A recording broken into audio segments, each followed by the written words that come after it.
So Tool has not given up his pursuit for those who took Solomon. And Zola's going to go down into the valleys where the tribesmen are said to roam to help increase his clan's numbers. Kahaya inquires, will you need the use of Butha? He's a great hunter. You'll need someone to help keep you healthy and strong. The lands will provide me with what I need. You guys seek to higher grounds. And when everything is set, I'll return, as will Tool. And we'll go after those responsible for the events that occurred here today. And Kahaya is looking at the man they just captured. So, who are you, says Kahaya. Where did they take her? Let me try. I'm not as patient as my leader, so you'd better talk, Butha says as he pulls out his stone-carved knife. I'm just a member of another clan who was paid with traded items by another clan to come down here and get this woman Solomon. That is my wife, Kahaya replies in anger. Butha asked, which clan are you from, and who hired you? I'm part of a newly formed group that hasn't been named yet. With all of the clans combining now, I can't really say who paid us. I can only say that I did what I had to. This act was to ensure my clan's safety and well-being. I am truly sorry for your loss. This man is just a hunter, Butha. He doesn't know anything, so let him go, states Kahaya. I do not wish to leave, but I must for the moment, and get with the members of my group. I'll get with the members of my group and join you in this fight against whatever clan is responsible for the events that occurred here today. Kahaya is happy to see so many of the clans working together as a team. He is still deeply upset about his wife being taken by another clan. Who would do such a thing, he thinks to himself silently. I would go get her myself, yet I know that is impossible. I will get some sleep in the snow shelter, and when I awake I will seek higher ground. Butha starts a fire. Kahaya throws a blanket of bear hide down so he will have something dry and warm to sleep on. Night it passes, the sun arose, but Kahaya is still sleeping as Butha is clubbing at an icy surface of a close-by pond. He has tightly woven skin and a hook made of bone. And after he clears the chunks of ice out, he baits his hook with a small piece of meat. Minutes pass by and he catches some small fish, but they're too tiny to eat. But he knows if he cuts the scales off, he'll have something shiny that will attract fish. In a few hours, he has caught 4 fish, and he brings them back to the camp, where Kahaya is up gathering more wood for the fire. Now Tool has figured out where they're keeping Solomon. But the Jehols have a scout as well, and he is reporting back to his leader Vol as to what he's found. Ruts, my good man, did you hear anything in your travels? Vol, I followed them just like you wanted, and I learned so much as they talked about Solomon. They plan to get her back. They have gone down into the valley where the tribes are said to roam. I have not been down there, Vol. Tell me, is it true that there are others down below? There are others, Ruts, but they are too weak to stand a chance against our people. Did all of Kahaya's group go down into the valley? No. Shh!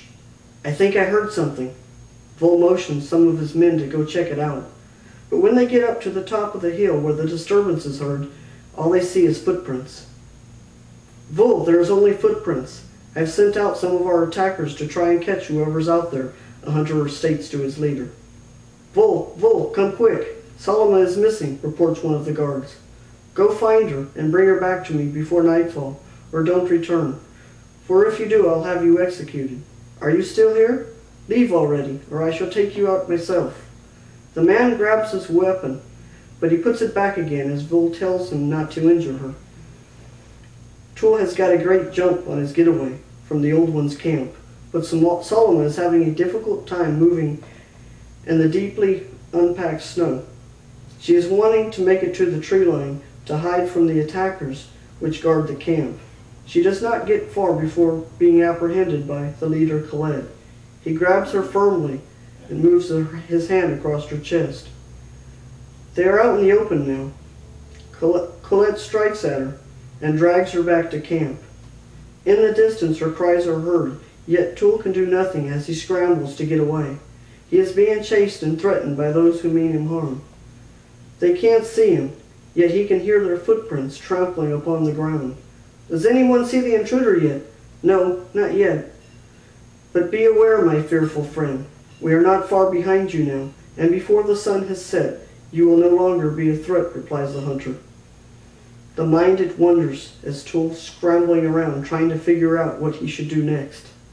He knows the old ones are getting closer, yet he must get to Kahaya and tell him the dreadful news. Images of anger will consume his leader's thoughts, knowing his wife has been taken by Colette. I am running now for safety, but I feel bad for Solomon. I can do nothing to stop what is happening. These hunters will surely torture me if I don't keep my wits about me and lose them in this maze of vegetation all around me. Kahaya will be in higher grounds and not by the lake. How will I find him in these hostile lands? The brush and trees which have hidden me now have given way to a field of open spaces and this massive flats of snow. 3 attackers run out from the tree line, their spears gripped tightly as they yell charging at me. Their cries of rage, they frighten me, and it alerts my senses to a state of readiness. I do not dare look back as I try to get away, for I do not know how far they are behind me. I head towards some rocks I see, hoping the terrain will make it tougher for those who lurk behind me. As I run, I see an image of Zola standing up and behind a rock. And I can only hope I'm not dreaming as he motions me to change direction and move to where he is.